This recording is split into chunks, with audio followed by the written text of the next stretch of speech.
Arthur Cluet, vous vous réveillez ce matin, vous regardez vos écrans. Alors vous avez sans doute déjà suivi la fin de séance hier à Wall Street. Quels sont les premiers éléments que vous êtes allé regarder? Quels sont les premiers marchés que vous êtes allé regarder? On pense évidemment aux marchés asiatiques qui ont été les premiers marchés impactés ce matin. Oui, forcément, on regarde les marchés asiatiques qui font un peu plus de moins 1%. Ouais. Donc déjà, on voit comment on va commencer la journée. Et puis après, on regarde l'ouverture des marchés européens. Pareil, on ouvre un petit peu en dessous de 1%. Et là, on est à moins 1,5. Et forcément, on voit que toutes les valeurs refuges sont positives, comme l'or qui est environ à 1,5% aujourd'hui. Et des taux cœur, donc US, allemands et voire français qui sont aussi baissiers. Donc tout ça, ça nous donne vraiment le contenu d'une séance qui est risk-off, c'est-à-dire un stress de marché et une peur liée à une potentielle guerre ou une escalade, on va dire, entre Pyongyang et Washington. Et c'est ce que le marché n'avait pas prévu et pas pricé. C'est vraiment le risque exogène Donald Trump. Oui, bien sûr. Non, mais on connaissait la particularité du personnage, sauf qu'on n'avait pas eu encore d'épisode aussi stressant peut-être sur le plan géopolitique venant de Washington, venant de Donald Trump en personne. Oui, vraiment, je pense que, voilà, comme je l'ai dit, c'est un risque exogène. C'est Donald Trump qui est peut-être un petit peu instinctif, qui aime bien les déclarations fracassantes. Et peut-être qu'il a une méthode pour gérer le conflit, puisque les attaques, et on va dire, pas les attaques, mais les paroles de Pyongyang existent depuis longtemps. Bien Ensuite, sûr. ça fait de nombreux mois qu'il y a une tension vraiment entre les États-Unis. Il y a aussi la Chine qui joue je sais pas si on peut dire un double jeu, mais voilà, que Donald Trump essaye d'amener dans son discours peu à peu.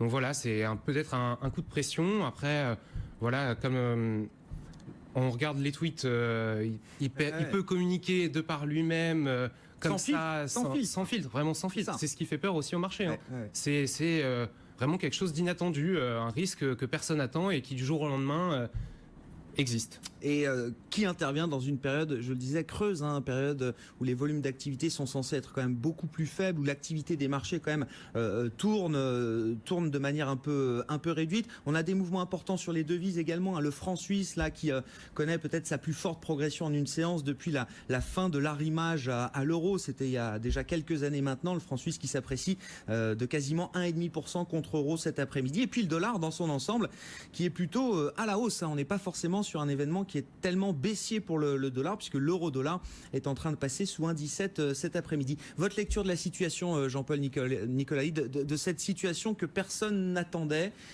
quelles sont les interrogations que ça suscite pour vous aujourd'hui? Quelles sont les questions que vous vous posez par rapport à cet événement? Comme vous le disiez, on est au mois d'août et c'est vrai que c'est pas le premier été où on pourrait avoir quelques troubles. Non, la question, on n'est pas complètement surpris non plus des tensions entre les États-Unis et la Corée qui ont commencé dès l'arrivée de Trump, ou au moins en tout cas dès que Trump a été un petit peu barré sur le plan intérieur et qu'il lui a fallu trouver aussi un terrain d'expression, si on peut dire ça comme ça. Non, donc la question qu'on se pose, c'est est-ce que c'est fondamental ou est-ce que c'est des mouvements de marché, de la peur justifiée, et c'est ce que je vous disais, on regarde ça d'ici, mais je pense qu'on serait coréen à Séoul ou on serait japonais, on verrait ça encore certainement avec un autre œil.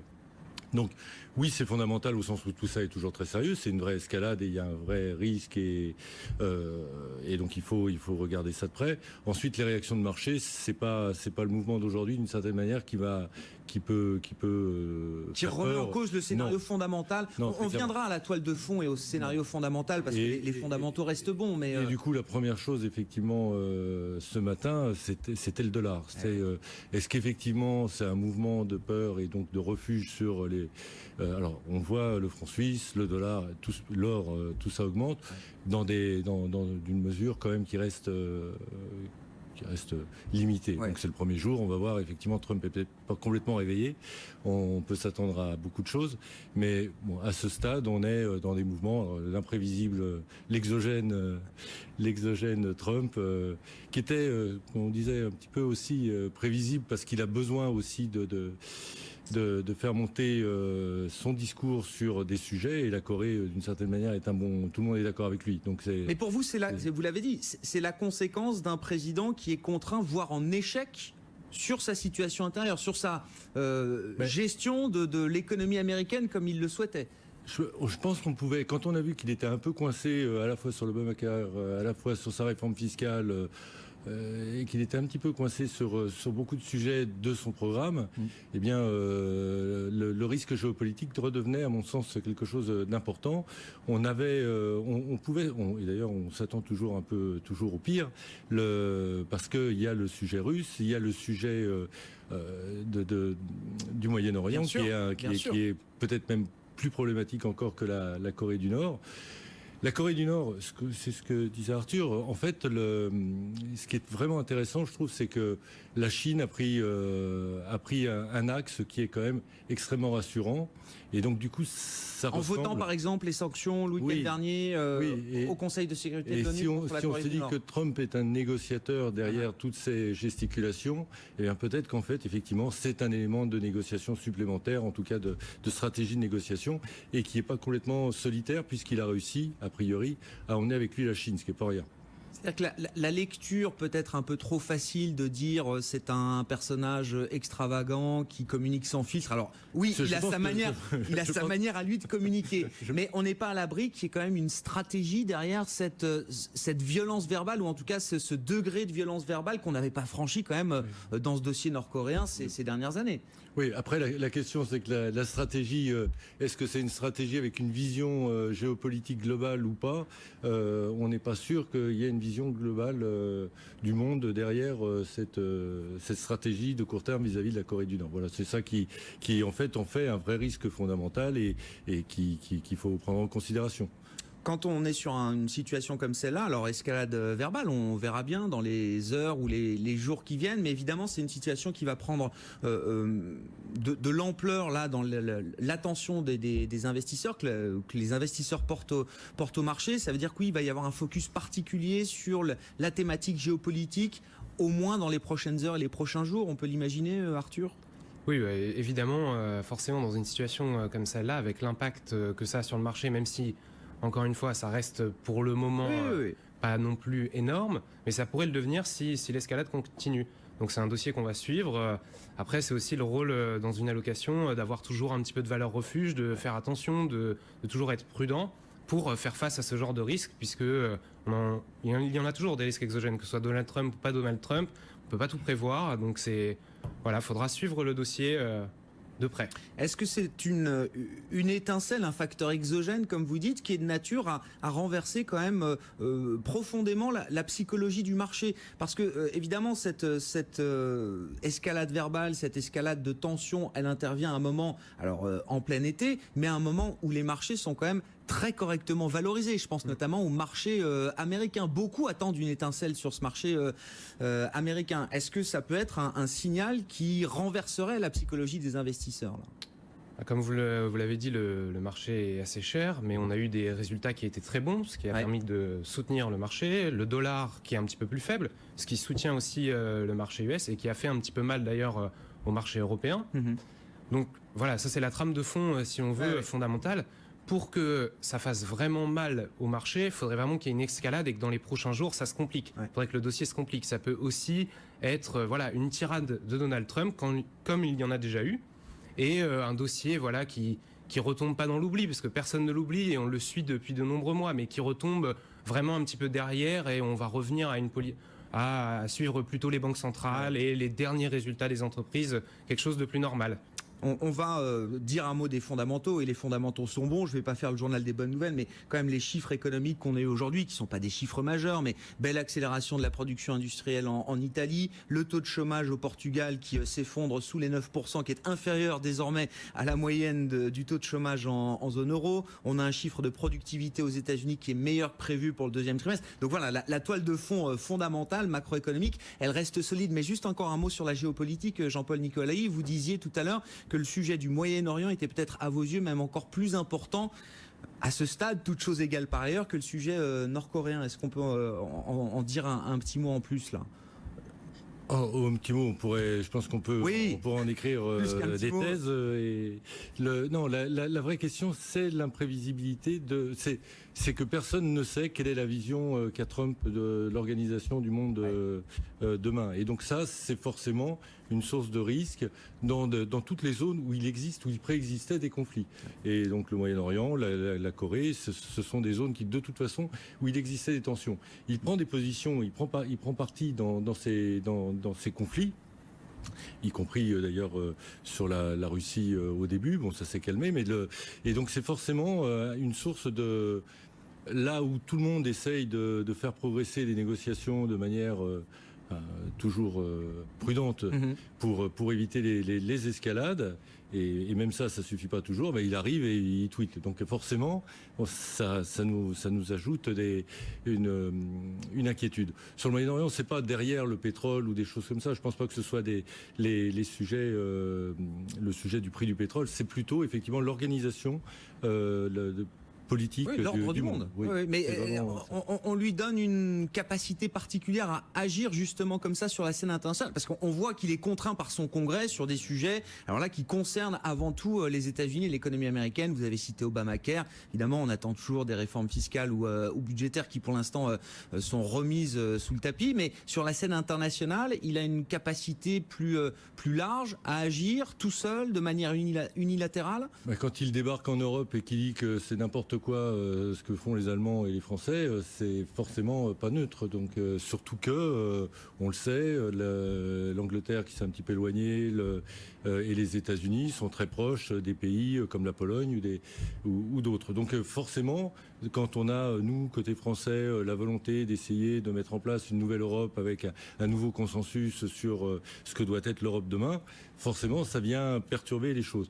Alors après, tant que c'est de la perturbation, à nouveau, il faut le suivre, et puis ça rajoute de la prime de risque. C'est du bruit, voilà. Mais en même temps, ça reste du bruit. À partir du moment où il a quand même les États-Unis, quand ils font pression sur la Pologne pour ses achats d'armes, ça a un impact. Ouais. Bon, alors si tant est qu'on puisse mettre de côté le sujet nord-coréen pour l'instant, je rappelle que c'est quand même le point de focalisation majeur du jour sur les marchés, séance d'aversion au risque, des marchés en Europe qui reculent d'1,5%, Wall Street en baisse, là le Dow Jones recule de 0,3%, le Nasdaq 7,08%, les valeurs refuges qui montent. Quand vous voyez la correction du Dow Jones, ça reste très mesuré. Mais bien sûr, c'est très très mesuré. Et quand vous vous dites que le dollar effectivement perd 1,5, c'est pas grand-chose peut-être par rapport à ce qu'il vient de gagner. Enfin, le contraire, pardon. Oui, c'est ça. Quand l'euro est en train de repasser sous 1,17 par rapport au mouvement qu'on a eu. D'une certaine manière, vous imaginez tous les fonds qui ont pris des positions un peu spéculatives sur la hausse de l'euro, voilà, et bon, ils prennent du profit. C'est tout ça. On reste pour l'instant. On est dans les ordres de grandeur, surtout en plein mois d'août, qui sont complètement, entre guillemets, raisonnables. On verra effectivement si le marché américain cet après-midi dévisse un peu parce qu'il y a une surenchère qui se poursuit. Là, on verra comment l'Asie réagit encore demain matin et ça peut se compliquer. Mais à ce stade, on est vraiment dans une réaction normale, oui, voilà. C'est ça. Réaction rationnelle des marchés par rapport à ce risque géopolitique là qui revient de manière un peu vigoureuse, on va dire, avec cette escalade verbale entre Washington et Pyongyang. Si tant est qu'on puisse mettre ce sujet de côté, la toile de fond, le scénario macroéconomique, la Chitech, quelques nouvelles du jour. La Banque de France qui annonce un nouveau trimestre de croissance à plus 0,5 en France pour le troisième trimestre. L'Italie avec une production industrielle qui surprend agréablement au mois de juin, ce qui laisse augurer d'un bon chiffre de PIB italien pour le T2 qui sera publié la semaine prochaine. Le taux de chômage au Portugal qui continue de reculer sous les 9%, inférieur au taux de chômage moyen de la zone euro. La productivité aux États-Unis qui rebondit un peu plus que prévu à la fin du deuxième trimestre. Quelle lecture est-ce que vous faites de la toile de fond aujourd'hui, Jean-Paul Nicolai ? C'est une très belle lecture. Pour la première fois depuis 10 ans, en fait, je suis optimiste. Ce qui pour moi oui, c'est quelque chose. Je précise, c'est la première fois que vous venez dans Intégral Bourse, mais ça fait 10 ans que vous attendiez ce moment pour devenir peut-être plus optimiste. Peut-être pas aujourd'hui, même si je suis très heureux d'être. Oui, je peux parler. En fait, depuis ce printemps, effectivement, j'ai beaucoup. Si on se replace il y a un an, à la même période il y a un an, on venait de vivre le Brexit, on s'apprêtait, on n'était pas encore sûr, mais Trump arrivait et d'autres élections, y compris en France, se profilaient avec une situation très inquiétante sur beaucoup de terrains et qui n'était rien d'autre que le symptôme en fait d'une situation, on va dire démocratique assez délicate dans beaucoup de pays. Et l'une des traductions de ça, c'était quand même la situation, les perspectives européennes et surtout juste après le Brexit. Et ça, quand vous êtes une PME, quand vous êtes une start-up, quand vous êtes une grande entreprise, c'est peut-être un petit peu moins sensible, mais quand vous êtes une petite entreprise, le fait d'avoir des débouchés, un vrai marché qui se construit ou pas, ça change radicalement les choses. Donc oui, depuis, on va dire, depuis l'élection d'Emmanuel Macron, j'ai retrouvé un certain optimisme. Et après, Trump, derrière ces gesticulations, a réussi d'une certaine manière à faire croire à tout le monde et au marché américain en particulier qu'il allait un petit peu raser gratis et que ça allait être très simple. Et les marchés américains, du coup, ont passé le creux de cet hiver et on se retrouve finalement avec certes des marchés qui sont un peu trop chers aux États-Unis et une déconnexion sans aucun doute entre l'économie réelle et les marchés qui sont un peu trop optimistes par rapport à la réalité concrète.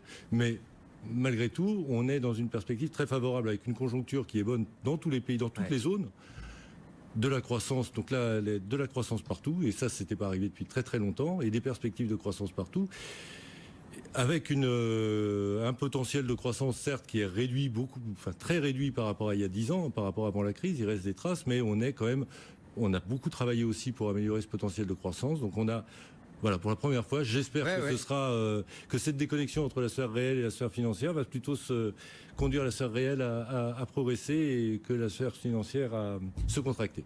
Ah oui, non, mais c'est ça, parce que du point de vue de l'investisseur, il y a un point très important, c'est que vous dites que les marchés ont pris un peu trop d'avance peut-être par rapport à la lecture positive que vous faites de l'économie réelle aujourd'hui. Et c'était particulièrement vrai cet hiver. Et ça veut dire quoi ? Ça justifie un peu de prudence quand même, encore une fois, au-delà du facteur exogène géopolitique qui reste le point d'attention aujourd'hui des investisseurs sur cette séance. Mais ça justifie malgré tout un peu plus de prudence structurelle sur ces niveaux de marché ? De toute façon, sur les marchés financiers, il faut toujours avoir de la prudence. Oui. On le voit sur le mouvement du dollar en 2 mois qui a complètement pris à revers toutes les prévisions de la plupart des économistes. Donc il ne faut pas toujours regarder les prévisions des économistes, on le sait, mais surtout on est dans un univers qui de toute façon est difficile à prévoir avec des aléas comme un président américain qui tweete beaucoup. Donc ça on sait. Mais ceci étant, là, en tout cas pour nos clients, ce qui est important, c'est qu'ils aient une stratégie de portefeuille à moyen long terme et ensuite une gestion tactique. Donc aujourd'hui, tactiquement, il ne faut pas forcément aller acheter, je ne parle même pas d'aujourd'hui, mais il ne faut pas forcément aller acheter les actions qui sont au plus haut. Mais sur le moyen terme, très clairement, on a des perspectives de croissance qui justifient d'avoir un portefeuille plus exposé que l'an passé. Plus exposé aux actions notamment. Aux actions, aux risques d'une manière générale. Arthur, effectivement, alors si on met de côté encore une fois ce facteur géopolitique, en attendant de voir les développements des prochaines heures et des prochains jours, où est-ce qu'on en est de la lecture fondamentale et quels vont être là pour vous les catalyseurs fondamentaux que le marché attend pour retrouver peut-être un peu d'allant, et notamment sur nos marchés actions en Europe? Déjà, je pense que l'évolution du taux euro-dollar va être suivie par tous les investisseurs, parce que c'est a priori ce qui a fait un petit peu mal au marché européen ces derniers mois. Donc forcément, ce sera lié au discours des différentes banques centrales. Donc on attend Jackson Hole. Après, début septembre, il y aura la Banque Centrale Européenne. Et fin septembre, Janet Yellen avec la Fed. Donc on attend ces discours. Et l'idée quand même, c'est quoi? C'est que le marché a été un peu trop pessimiste sur les États-Unis, un peu trop agressif sur la zone euro. Comment vous positionnez par rapport à ça? Le marché, il est vraiment à l'écoute des banques centrales qui font le marché là depuis que les risques politiques se sont un peu évaporés en Europe et depuis qu'on comprend que ça va être difficile pour Trump d'avoir vraiment une politique intérieure, en tout cas conforme à ce qu'il avait annoncé. Donc le marché attend les chiffres économiques et attend de voir comment Janet Yellen va pouvoir réduire son bilan d'ici la fin de l'année et en 2018. Et si les chiffres sont toujours bons en zone euro et que l'inflation arrive à 2%, enfin en tout cas les anticipations d'inflation arrivent à 2%, ce qui n'est pas le cas encore maintenant, comment va faire la BCE pour sortir de ce programme de rachat d'actifs. C'est vraiment les questions, en tout cas en Europe et aux États-Unis, que tous les investisseurs se posent. Et ce qu'on va suivre sur le prochain mois. Jean-Paul Nicolai, effectivement, hein, vous avez une lecture positive de l'économie réelle aujourd'hui, d'un point de vue très global. La contrepartie, c'est que les banques centrales là, sont dans une phase où elles vont tenter de retirer un petit peu les stimulus qui ont été mis en place. Je pense que les banques centrales... C'est une bonne nouvelle, ça ? Non, mais les banques centrales, elles sont... je pense que c'est un job très difficile de souffler le froid et le chaud aujourd'hui, parce que eux-mêmes connaissent pas exactement leurs propres critères. Qu'est-ce qu'ils visent ? Est-ce qu'ils visent la croissance ? Est-ce qu'ils visent l'inflation? Ils savent bien que ça veut plus dire grand-chose. Donc c'est très difficile pour eux. Je voudrais juste revenir sur le chiffre de productivité. C'est une excellente nouvelle. Aux États-Unis, le chiffre plus de 0,9%. 0,9 au lieu de 0,5. Parce que le problème américain aujourd'hui, c'est qu'il n'a pas de croissance. Il a une croissance de l'emploi qui est pas mal. Ouais. On l'a vu, mais c'est rien. Au sens où c'est rien, parce qu'en fait la croissance de la population active est très faible. Ouais. Et donc parce que pour des tas de raisons, déjà la population ne croît pas énormément aux États-Unis, mais surtout il y a eu, suite à la crise d'ailleurs, énormément de désengagement du marché du travail. Donc on a très peu de croissance de la population active, et donc l'air de rien, il faut bien qu'il y ait de l'emploi et de la productivité si on va avoir du PIB, puisque c'est la somme des deux pour la faire courte. Et là, le fait qu'on ait de l'emploi et des gains de productivité aussi significatifs, on a vraiment exactement ce qu'on peut souhaiter de mieux, compte tenu de la situation, pour un pays comme les États-Unis aujourd'hui, dans cette phase du cycle. Alors, bon, et donc le marché a du mal à intégrer la normalisation de la Fed. Donc le marché est trop complaisant par rapport à cette situation ? La Fed, d'une certaine manière, si elle laissait aujourd'hui les taux d'intérêt se fixer tout seul, et ce serait certainement pareil aux États-Unis, ils seraient certainement pas très élevés. Ils seraient certainement un peu plus positifs qu'ils ne le sont en Europe, mais ils seraient certainement pas si élevés que ça, parce qu'on a une croissance qui est dans les critères de ce que sont nos banques, ceux de nos banques centrales depuis 30 ans maintenant. Plus saine, c'est difficile à imaginer. On a une croissance régulière, on a des gains de productivité, et on n'a absolument pas d'inflation, ni aujourd'hui ni demain à attendre. Donc les banques centrales, elles vont être obligées de normaliser un petit peu, donc de sortir un petit peu des marchés, donc de retirer de la liquidité. Mais sinon, elles n'ont aucune raison de monter brutalement les taux d'intérêt. Il n'y a pas de raison qu'on ait des discours, des communications et encore moins des actes agressifs de la part des banques centrales. Non, il faut juste qu'elles normalisent. Donc il faut qu'elles arrivent à sortir de cette situation sans brutaliser personne et en retrouvant ce qu'on appelle des marges de manœuvre, mais plutôt pour une récession et pas pour un risque inflationniste. Une fois qu'on a dit ça, il nous reste 1 minute 30 pour conclure. Messieurs, là, Jean-Paul Nicolai, quels sont pour vous les thèmes d'investissement qui vous paraissent les plus intéressants encore aujourd'hui ? Vous avez une lecture positive de l'économie réelle. Les marchés ont pris peut-être un peu d'avance par rapport à ça. Est-ce qu'il y a encore des zones géographiques ou des thèmes de marché qui vous paraissent intéressants aujourd'hui ? Nous, pour être très rapide, on privilégie l'Europe, même si le marché américain est le marché leader, mais on privilégie l'Europe et les émergents. Tout est assez cher, mais ce qu'on voit, c'est que les PME aujourd'hui en Europe retrouvent des perspectives, parce que le projet européen peut retrouver peut-être des perspectives. Donc le marché unique reprend du sens, et donc les PME ont plutôt, pour moi, un vrai soutien. Et puis on va chercher aussi de la dette en devise locale sur les marchés émergents, parce que tout le reste est quand même très très très cher. Bon, donc prudence quand même vis-à-vis de Wall Street, ça reste le marché directeur, on ne peut pas être complètement à l'écart de Wall Street, mais plus de prudence vis-à-vis, toujours prudent, mais plus de prudence peut-être encore aujourd'hui vis-à-vis des marchés américains par rapport notamment au marché européen ou au marché émergent. Un mot là aussi sur les thèmes qui vous paraissent intéressants chez Assetfi aujourd'hui, Arthur ? De la même manière, on va rester positif, mais plutôt sur la zone euro, on dit Europe, mais plutôt zone euro, où vraiment on a des bons chiffres économiques, même si sur les obligations... il n'y a plus grand-chose à avoir, ça rapporte plus grand-chose. Après, nous, on aime bien les émergents, la dette en devise locale. Peut-être un petit call sur le Japon, quand même, qui a connu 5 trimestres de croissance positive. C'était pas arrivé depuis 10 ans. Donc c'est plutôt un bon signal, et c'est quand même la zone développée, donc après l'Europe et les États-Unis, qui n'est pas encore enfin, je dirais pas qu'on est tous sortis des problèmes, mais qui est encore un petit peu en retrait. Donc c'est peut-être la zone où il pourrait y avoir quelque chose à jouer sur la fin de l'année et sur les prochaines années. Avec des croissances bénéficiaires d'entreprises qui ont été très largement au rendez-vous dans la zone japonaise. Merci beaucoup messieurs, merci d'avoir été avec nous pour cette première demi-heure en plateau.